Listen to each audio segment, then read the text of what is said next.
Zarah, what do you think can be changed to help people from disadvantaged communities play more part in the political process?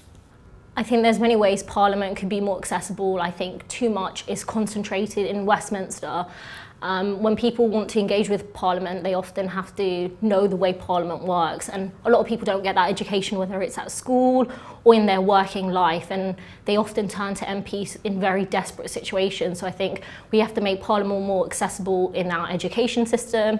We need to make sure MPs are rooted in community, in going to schools, in meeting local organisations, and just making that knowledge and the processes that we work with within the institution of Parliament more accessible to everyone. So you don't think the principle of young people going to their MPs and MPs then representing them in Parliament, you don't think that's good enough? It needs to be more than that? There's many layers to it. I think the fact that we don't really have political education or any kind of politics besides the very few PHSE lessons, or PSHE rather, I think people often feel like they need to know more about politics and they have to study it, and I don't think that's the case at all. If we introduce it earlier in primary school and secondary school, young people will take that up, and I think now we're seeing with the climate emergency and issues like that, young people are very politically aware. They get information from social media, they're reading books, they're taking part in protests, and there's this I would say divide between politicians and young people, and I think one of the things that we as politicians need to do is also look at the way we're targeting certain groups. And I think for too long, young people and underrepresented groups have been talked about by politicians but not really talked with. As a young person, as someone who's from a Muslim background and a working class background, I often looked at Westminster and I saw decisions being made that were actively working against my interest. I saw politicians voting the tripling of tuition fees. I saw austerity take place.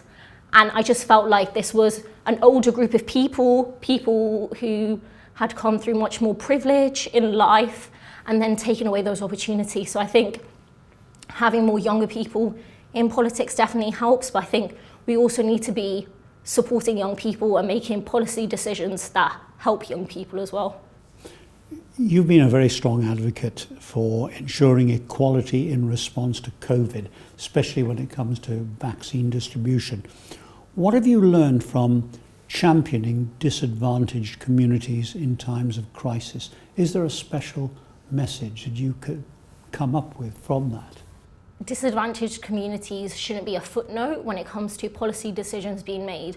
When we're thinking about health outcomes and we're thinking about inequality outcomes, poorer people and people from poor backgrounds are always disproportionately hit.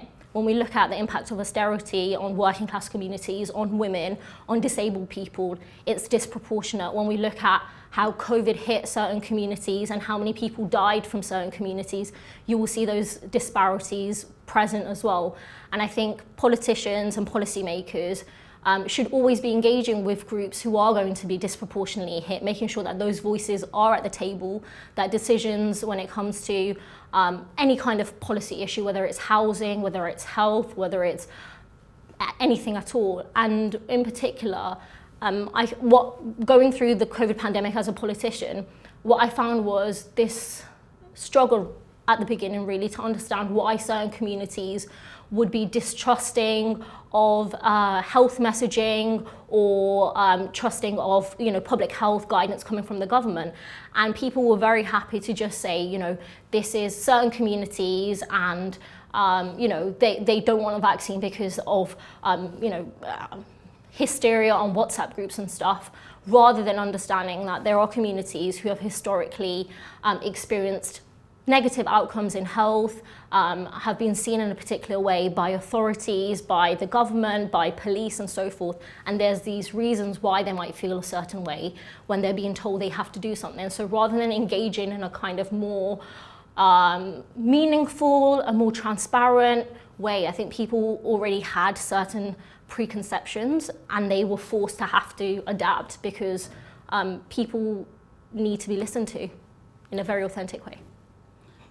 Why do you think it is that young people were especially motivated to vote for you as MP of the Year as far as young people were concerned? Is it simply because of your youth, or do you think and hope that it's more than that? I hope it's more than my youth. In particular, I think being a young person who has been shaped by things like the financial crisis in 2008 and then the austerity, I have a particular experience that I have tried to bring into Parliament. I've tried to use this platform that I'm really privileged to have to raise issues like tuition fees, like the climate emergency, but also all of these other issues that are happening internationally. I think young people have been looking for people to represent their experience, and for far too long they didn't have that. I also think I've always tried to be accessible in the way that I speak. The language that I use in Parliament is the language that I use in my everyday life. I don't want to be talking in a way that people think, wait, I don't understand what she's saying. If my family, my friends understand, like that's the kind of foundation that I think is helpful in engaging with the mass public. And what advice would you offer to young people from Patchwork on how best to make their voice heard in politics? I mean, someone who's one of your constituents maybe, or someone else's constituent, and they actually look at all you folks up in Parliament and they say, hang on, I want to do that. How do they go about it? One of the key things I think people should know is that they don't have to change who they are. A lot of people think you need to have gone to a certain school, you need to have studied a certain subject at university, you need to have done X, Y, and Z to be a politician. I've always said right from the very beginning that as long as you have a motivation to make positive change in your community, that's all you need. You don't need to change the way that you talk, you don't need to change anything, you just need to have this belief in a better world. So that's the first bit of advice that I'd give.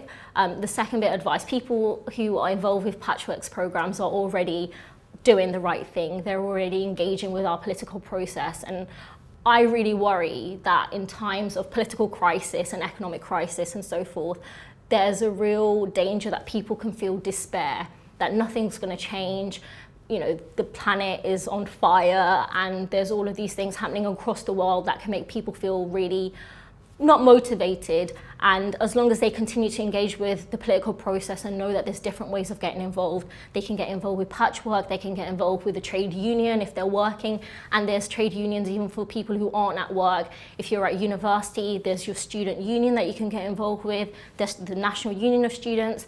Young people are also disproportionately renting, there's renters unions as well for people to get involved with, as well as community groups and mutual aid spaces and food banks and all of these amazing spaces where you can really make change. And I think it's about getting involved and finding what you're really passionate about and developing skills around those things. And in my kind of story of getting more political and involved with politics, it's those relationships that you build. So people on Patchwork programs, the friends that they're making, the connections that they're making, the networks that they're building, all of those things come together and they can take you in very extraordinary directions.